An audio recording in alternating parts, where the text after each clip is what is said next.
What's going on, folks? This is Big Daddy here for the Speak On It podcast. That sounds so good to say. Speak on it with Big Daddy. I'm just piddling around the house, so you'll hear some background noise. It's all good. No, we just keep it raw. We keep it real, and this is how I want to do it from now on. It can be in the car, still doing the drive time. It could be piddling around the house, making breakfast, maybe even sweeping the floor or something, but we're going to keep it like this from now on, like I said. So hope everyone's doing well. Hope everyone's getting ready to, enjoy this weekend. For many folks, it's Easter time. For me, it's just another day in the park. I don't celebrate any of that stuff anymore. It doesn't suit me. It really never was my style in the first place, but that doesn't mean that I don't respect people in their ways. They don't necessarily respect mine, but it's okay. As long as I keep doing me and being me, that's all that matters. That's right. So, what are we going to speak on it about today? We're going to speak about 7 things I tell my younger self I learned now. Yes, I'm falling into the trend, but this is a trend I'm going to enjoy because this is something I've seen time and time again, and I've sat back and I've wondered, what exactly would I tell myself in this kind of situation, in this moment, if it happened? So, we're going to jump into this, folks. Number 1, I would tell my younger self, health is wealth. Now, growing up in the Mexican household, and if you have ever grown up in the Mexican household, if you're listening to this, you know health. Health is like a cuss word. If they made it, you ate it. Okay? Let me say that again. If they made it, you ate it, or else you didn't eat shit. You went to bed hungry, or you probably got slapped in the mouth and got cussed out, and you ate it anyway, and you cried and whatnot, and rebelled and stomped your feet and cussed and carried on, which is cool.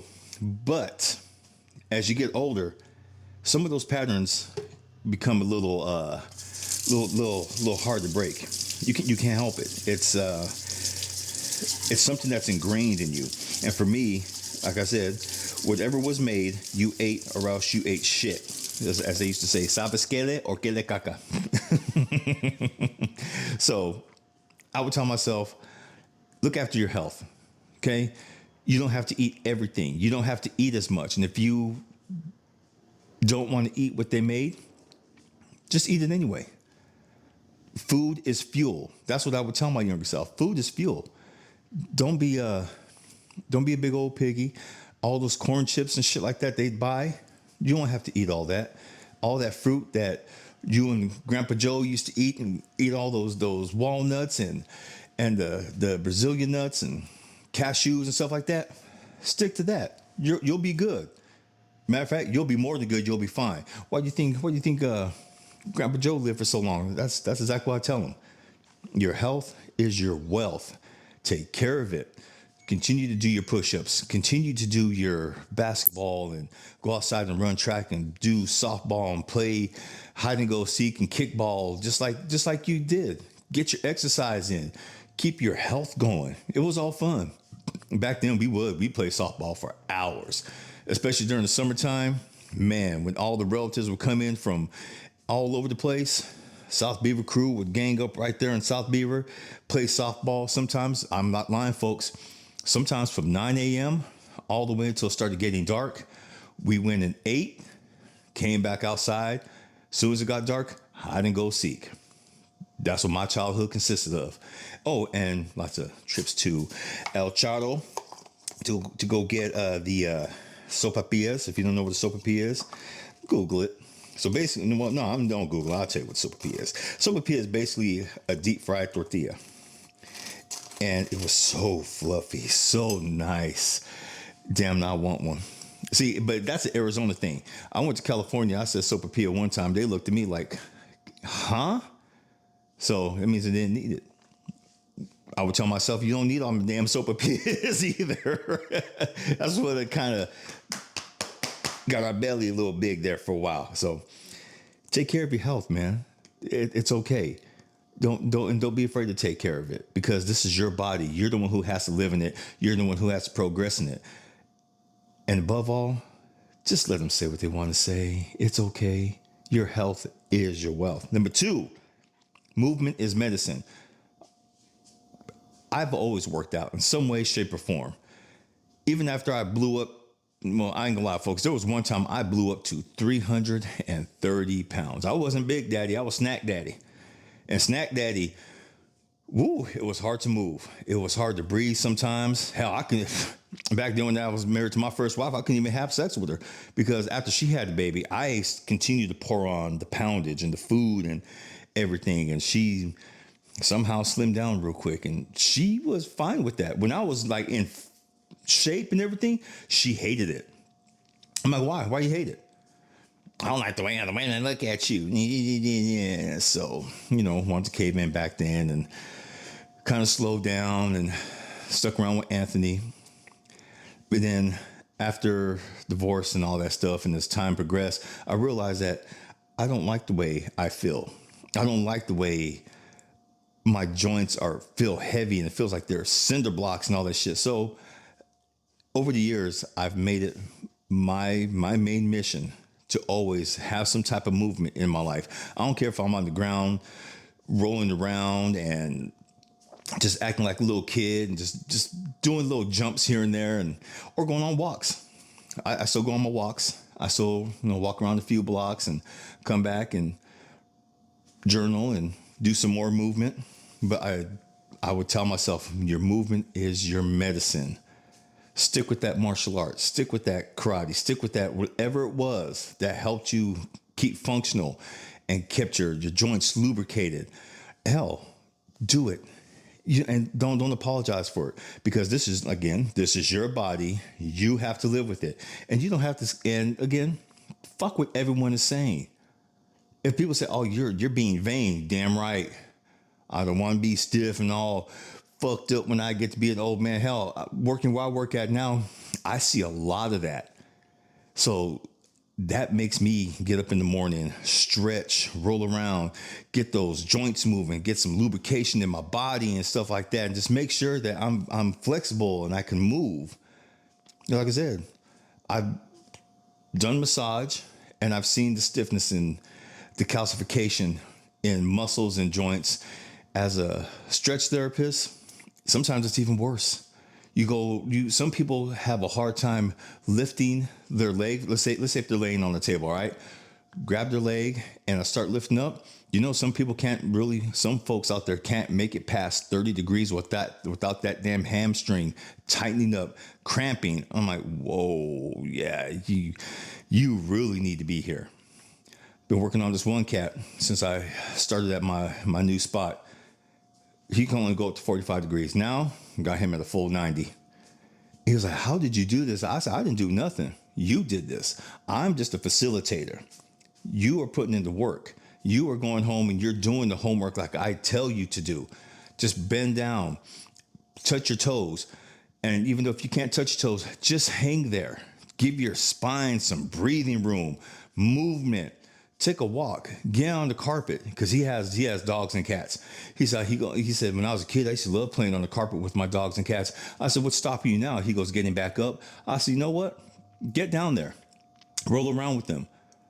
You will be amazed how loose your body starts feeling and how much it will loosen up and start getting rid of all those toxins out of your system. Just going down there, just playing. Think of it like playing. Go do it. So he does. He goes down on the ground. He starts playing with his dogs and cats and stuff like that, like crawling on all fours, which, by the way, folks, if you crawl around on all fours like a baby, when you were a baby, do you know that helps build your body back up? Get your joints working in the right positions again? Just some food for thought on that one. All right? So I would tell him movement is medicine. Get out there and play like a goddamn kid just like you used to. No shame. None. That's your body. Number 3, eat to live. I used to be a very bad, how do I say it? Emotional eater. Okay. I eat to live now because to me, food is fuel. And that's all it is. Food is fuel. I don't nowhere eat anything like I used to. And I know sometimes folks look at me like, is that all you're eating? Yeah. I don't eat 3 meals a day. I eat 1. I do intermittent fasting. It's fuel for my body. And during that window, If I have my one good meal, I got fruits and nuts for the rest of the damn day. I don't eat all that shit like I used to. Your body, your digestive system is not built to take all that punishment. I know, go ahead and say it. When you eat 6 small meals a day, that's still overtaxing your system. So, and all these people I see who go on Instagram, all these bodybuilders, what I eat in a day in calories to make sure I get all this and blah, blah, blah. Bullshit. Bullshit. Your body cannot handle that much damn food. There's not that much working out in this world where you will not pack on some damn calories after eating all that shit that you say that you make. No way in hell. I stand by that. I'm not a nutritionist, but I'm also not no dummy. So yeah, I just eat to live. I intermittent fast again, and I would tell them, hey, this is a good thing for your system. You don't have to eat breakfast, have lunch, have dinner. No. Some people eat 1 meal a day. Some people eat 2. I used to eat 2 meals a day. Now I just graduate to 1 meal a day. And within that intermittent fasting window, I'll have, like I said, my good meal, my snacks, plenty of water throughout the day. If you want to drink coffee, I would tell them to chill out on the coffee because we had been drinking coffee since we were kids. And, we would be overstimulated by the time we'd get to school. We'd crash. We would crash. By the time I'd get to when I was in junior high and high school, I did have some coffee. I was no good. I was just no damn good. And when I started playing more track and shit like that in junior high and high school, for a while, I had actually quit coffee. And I had some of y'all probably remember this, a Purple Passion. Remember when Purple Passion had those water bottles along with their very delicious beverage? Oh, yeah. I always had a water bottle full at school. My Purple Passion bottle. My teachers would be like, where'd you get that bottle from? From the store. Oh, so you had someone buy that for you? Yeah. I had someone buy some damn alcohol for me, but I digress. The water bottle is what matters. So yes, eat to live. Don't live to eat. That's how chubbiness starts. That's how your body starts becoming what it eats. You don't want to be a gordito. I was a gordito for a long time, and yeah, that was not fun. My body hated it. My body hated me. I ain't gonna lie. I know my body hated me. Number 4, abundance is key. Now, abundance isn't always money, but money helps. Abundance is what you're feeling in your heart, what's in your room, what's in your surroundings, what's in your mind, body, and soul. To me, that's abundance. If you feel good, if your body feels good, the stronger your body, the stronger your mind and spirit. And when you get all three of those connected, not gonna lie, folks, I feel abundant. I feel like I can accomplish anything. And especially when you have a good job, when you know that you're bringing in some kind of good income, when you're basically handling everyday life shit. And then you got good friends who support you. You got good family who's there for you. If you're there for people, because it goes both ways. If you're abundant in giving your time, place, and space in a loving way, to me, that's abundance. I would tell them flat out, you're already on that right path. You just kind of just go overboard sometimes with wanting people to just like you. And you want to be friends with everybody. You want to be that guy, that person that just wanted to be there for everybody. We'll get into that. That's another little part. But yes, abundance, mind, body, spirit. Share your time where it's appreciated at, and make sure that you're bringing in good shit for your soul that's going to further you along.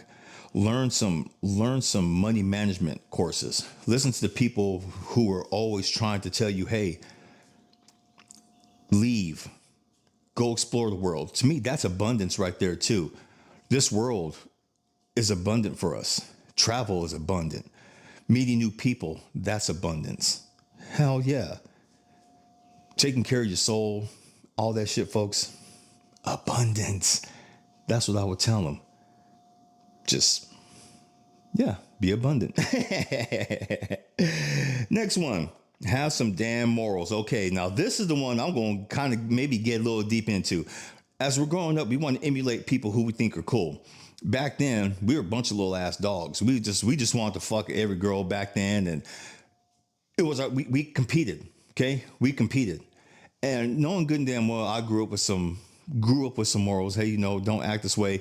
I grew up very in the Catholic ways, and I believed in their ways for a long time till I hit 14, and I still carry some of those morals going forward. But when you get around people who seem like they have no fucking morals, your morals go out the damn door. Okay? Your grit goes out the door. Everything goes out the fucking door because you want to be part of the crowd. You want to be you want to be seen as that one. Or this nigga right here. This nigga, he act like he's too good. He don't act like us. He don't do this. He don't do that. I would tell him, have some damn morals.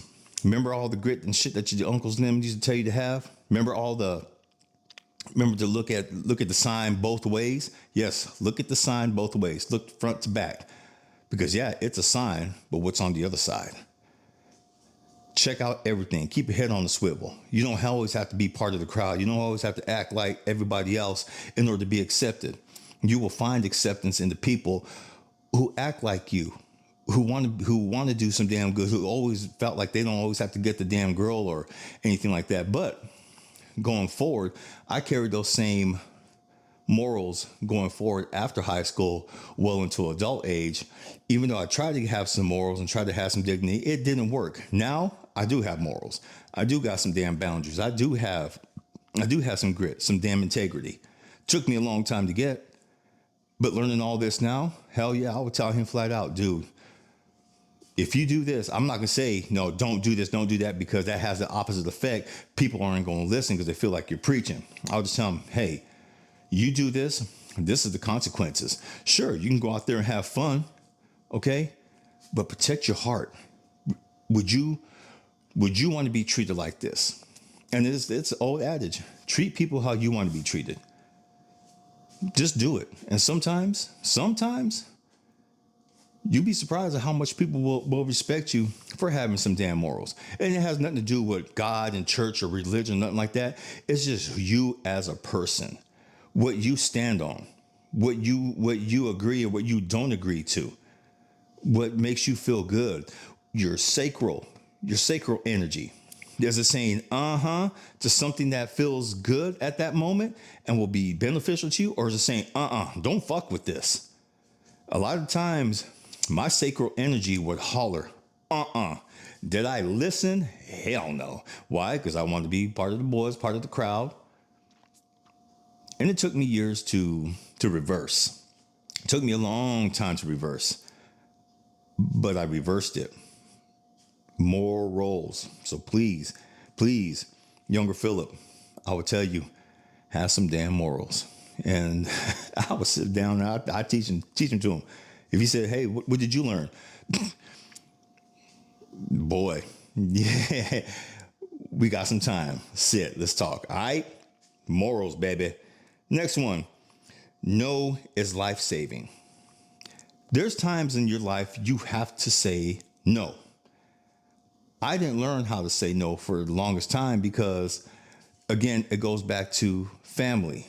You didn't tell family no because sometimes they would either talk shit to you or go tell everybody this, and they would talk shit about you in front of everyone else. He said no to me because of this. Like, he acting like he's too good, little nigger, and all this. Yeah, whatever. Saying no is not a bad thing because, okay, how can I explain this? Saying no, when I say it's life-saving, will prevent you from doing dumb shit that you know you shouldn't be doing. Or if you don't want to go somewhere, or if you just don't want to do something that's not cool with you. For instance, a lot of times folks would say, hey, we're going over here, we're going to this party. And there was times I didn't want to go because I know it was about to pop off. And sure enough, there'd be a goddamn fight. And who had to play bodyguard and get people out of there? Me. Knowing good and damn well, I was happy at the house playing my Super Nintendo back then, or my PlayStation or something. I was fine and dandy, reading my damn comic books up in my room, just staring, just doing my thing, or sitting on the porch having a beer. And here they come through. Hey, we're going to this apartment. There's going to be some females there. You want to go? Sacral energy. No. We're fine. Yeah, let's go. Think in the back of my head, oh, maybe she'll be there. Maybe this girl will be here. And sure enough, they were there. But would they ever give me the time of day? No, they was with them. So that's when my sacral was trying to protect me by saying no. Or if we're going on a road trip with a bunch of broke ass fuckers and they knew they were broke and we get there, they didn't ask anybody else. They always knew I had money. Hey man, can you hook me up with this? No. I should have said no. You should have been more. You should have been more prepared. But yeah, I'll get something for you. Did I ever receive that same energy? No. It was okay for them to say no to me, but I couldn't say no to them. So after a while, I learned the power of no. Matter of fact, I learned the power of hell no. I learned that was my superpower. Hell no. Even though later years I forgot to say no to certain things and certain people and got myself in certain situations by not remembering the power of no, but I've corrected it.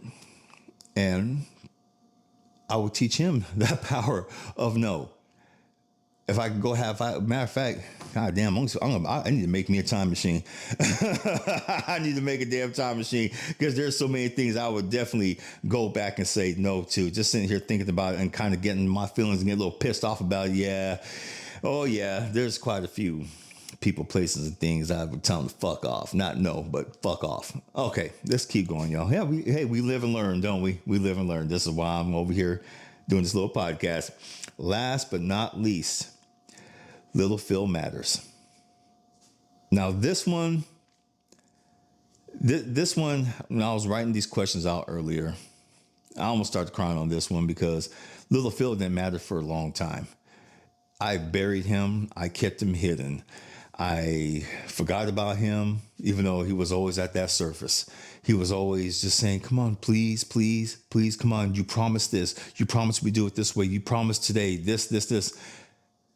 I finally got tired of my shit one day, and he came in kicking and screaming, kicked the fucking doors, and all the mental breaks got smashed, and my heart broke and everything. And he yelled at me for a long time, and yeah, I let him. I didn't tell him shut up. I let him. I had no choice but to let him. And then finally, I was like, you know what? You're right. You are right. How can we change? What do you need for me to do? And he told me flat out, please, please, please be the person, be the man that we needed at this age. I said, okay, cool. What does he look like? What does he feel? How does he feel? How does he walk? How does he stand? How does he take care of himself? You know, what does he stand for? What doesn't he stand for? Is he funny? Or is he just so damn like grim that he just he has to armor up like we've done all the time? None of that. He's tough, but he's compassionate. He definitely has a fucking funny bone. I say, okay, is he handsome? Because I'm not gonna lie, I will give myself that. I'm a handsome man. He goes, oh yeah, he's definitely handsome. Matter of fact, he's so handsome. Women approach him, but he never pays attention. He's focused on doing what's right, not what's easiest. He admires it, but he doesn't cave into it. He also helps people because he wants to, not because he needs to or tries to get brownie points. He also has limits. He has boundaries on what people can take him for and what he wants to give. He stands upright. He stands strong. He walks tall. He takes care of himself. He eats good food. He spends time with family. He does get mad still. He has emotions like everybody else, but he's also quick to forgive because you just never know when something is going to happen. You don't want to leave on bad terms with anybody. You just definitely want to leave bad terms with yourself. I said, this dude is cool. I said, okay, what does he look like? And the part that almost made me cry when I asked him that years ago, he said, go look in the mirror. Because I'm kind of getting choked up now. He said, go look in the mirror. You've been him this entire time. You just don't believe in yourself because of all the voices. You've been told you're not good enough. You were told old programming that was not abundant for us. You were told and hit and beat, and you were slapped for trying to be you. You grew up in a family that didn't exactly coddle feelings. You grew up in an environment with around a bunch of women who always bastardized men. And every time your father came around to at least try, they always chased him away. I sat back thinking, damn, you know what? He's been here the whole damn time. And it was me. It's just I was just too afraid to say anything or speak up. There were things that generally happened in my life, and I had no one to talk to about it. My mom wasn't there. My dad wasn't there. My immediate family, the family I grew up with, the Maganias, we got so separated, and sometimes our aunts and uncles would say shit about me and my brother that I knew I couldn't go to them because they would sit there, they would talk shit about us all the damn time. I couldn't talk to any of my other cousins because their parents made us sound like to be the assholes and the bad guys of the family. I damn sure couldn't talk to them, even though I wanted to. But there were a few that would come and talk to us, who would hang out with us because they were like, no, you're my family. You are my family. Thank you. They know who they are. There's two of them, brother and sister. One looks exactly like my grandma. She has the soul of my grandma. And the other one, they called Uncle Beef.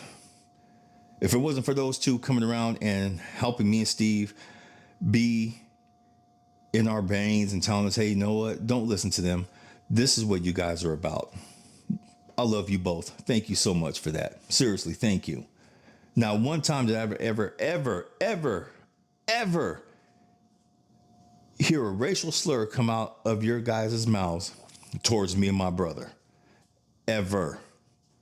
Man, and that really, that means the world to us. To this day, it means the fucking world to us. And we love you guys. Thank you so much. And that's what I would tell little Phil too. Don't cave into the bullshit. This is what we experience. Don't cave into it. Wholeheartedly, just be you. Be the little nerd that you know that you are. And there's nothing wrong with it. I ain't gonna lie, as a kid, y'all growing up, I was smart as fuck. I loved math. I loved science. I went to spelling bees. And I would place second and third in the city. We'd have interschool education contests. And a lot of the groups I was in, I will brag. Yes, I will brag. A lot of the groups that I was in, we got first and second place. Because I knew certain problems that they didn't. And I sat back over time just thinking, what happened? I shut little Phil down. There's something, and I didn't call him little Phil back then. I would just say, there's something shut off inside of me. I was told that, the famous thing among blacks and Mexicans, you acting white. You acting white. That bullshit. So, because I didn't want to act so-called white, talk like I had some sense. I've met blacks and Mexicans, all kinds of races that have people that talk with some sense, that have some sense, that have education, who aren't afraid to not show that shit. I became afraid to show who I really was. And instead, I fell into what they were. And it fucked me up for a long time. So I would tell Lil Phil, be who you are. Fight for who you are. Please. Don't ever let anyone take your sunshine. Don't let anyone say you can't do something just because they can't. Don't ever cave into the crowd because they do and they want to act a certain way just to be cool with everybody else. Motherfuck them. You will find your people. That's the one thing I would tell them day and night. You will find your people. Your people are waiting for you. It doesn't have to take as long as I have, but it can be sooner. Please find your people. It's okay. You want to act smart? You don't have to act it. You are smart. Be smart. Use your brain. You want to be funny? Be funny. If you don't want to mess around with certain girls or even try to be nice to them and stuff like that because you know what's going to happen, then don't fucking do it. If you want to be around so-called homeboys who you think are going to have your back no matter what, but deep down behind your back, you guys talk shit about each other, but you knew that you still didn't exactly fit in with that crowd. And years later, if you knew that you guys would completely not even acknowledge each other, then go a different route. But whatever you do, stay gold. Stay who you are. And please love yourself. That's exactly, to finish this off, what I would tell little Phil. To my listeners, honor that little one inside you. They're screaming for you to be who you are. We all have that younger self deep in us that is crying, who wants attention, who's trying to get your attention. Say, hey, you know what? This is not good for us. We have some shit to work on. I know it hurts. I know you don't want to deal with it, but we have to. Trust me, folks, you don't want to go to your grave wishing, damn, I wish I got better with myself. And some folks actually think that there's nothing wrong with them. Those are the folks who need the help the most. Those are the ones who really need to be sat down with, who need to be given space just to talk, just to say, hey, what's going on? And sometimes that's all it takes. Man, you good? What's going on? And you'll be surprised how much people will open up if you just give them that much space. No judgment. You sit there, you shut the fuck up. You don't do like everybody else, because there's a lot of people who listen to respond, but don't hear a single solitary fucking thing you say. They're just waiting just to say something smart and open up like, hey, you know what? Just shh. Shut your damn hole. Let me speak.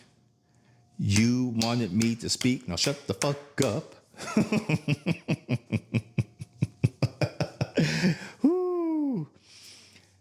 We all know people like that. It's like, shh. So yeah, just listen, folks. Sometimes, even with yourself, sometimes you gotta do like everyone else does at times. When your friends are going out, when your family's going out, if you want to sit at home and just contemplate and think over things, fine, do it. But fill it out. Think it out. See how it makes you feel. Honor where you're at. Honor those feelings. And tell yourself, okay, you know what? We're feeling this way right now. Let's work it out. Let's see where this is going. Why are you feeling this way? What is bringing this up? Because 9 times out of 10, folks, relationships crash and burn because we're projecting our bullshit onto people who don't deserve it. They don't deserve our pain. They don't deserve our past. They don't deserve none of that shit but the present moment of you. And it goes both ways. Okay? I've seen plenty of women ruin their fucking marriages and their relationships because they're all fucked up from their past and they got daddy issues and everything. Men are just as bad. We get treated by our moms like little princes. Okay? And they want to do everything. They want to say, okay, no, I got it. And they don't allow us to fail. Or if they come from a single mom household, know what happens? They talk shit about dad. You're going to be just like your father. Do you know what that does? Moms, if there's any moms out there listening, do you know what that does to your child? It doesn't create resentment. It creates hatred. You don't believe me? For any single moms out there raising a child right now, especially a son, you don't think they don't hate you to some degree because you say that shit? I dare you to ask them. Ask them right now. I dare you to. You're not going to like the answer. Why do I say this? I'm talking from experience. So, all young men and women who are listening to this right now, even folks my age, get good with your younger self, please. You owe it to yourself. You owe it to yourself to live freely. Okay? Free from your constraints, free from your bullshit, free from your own mind. The past is the past. Some people go through some bad shit, okay? They do. But how you walk forward, That's what matters. And for me, I want to walk forward in peace. I want to walk forward in my nerdiness, my creativity. I want to make money off of my creativity. I want to live a life where I can smile and not have a behind it. You know what I mean? You smile and it's like, okay, I gotta put on this fake shit. No. Now, when I go in the room and shit like that, I smile because I'm happy. I'm joyful with who in the hell Philip Anthony Magana is, aka Big Daddy. That's right. All day, every day. Folks, thank you for listening. Thank you so much. We're gonna cut this short for now. 30 plus minutes is short, huh? But I love you all. You take care of yourselves. Whatever deity you hold dear in your heart or whatever religion, be true to it, honor it, love it, and don't let anyone tell you any fucking different. All right? Again, Big Daddy loves you all. And as always, mwah! Peace.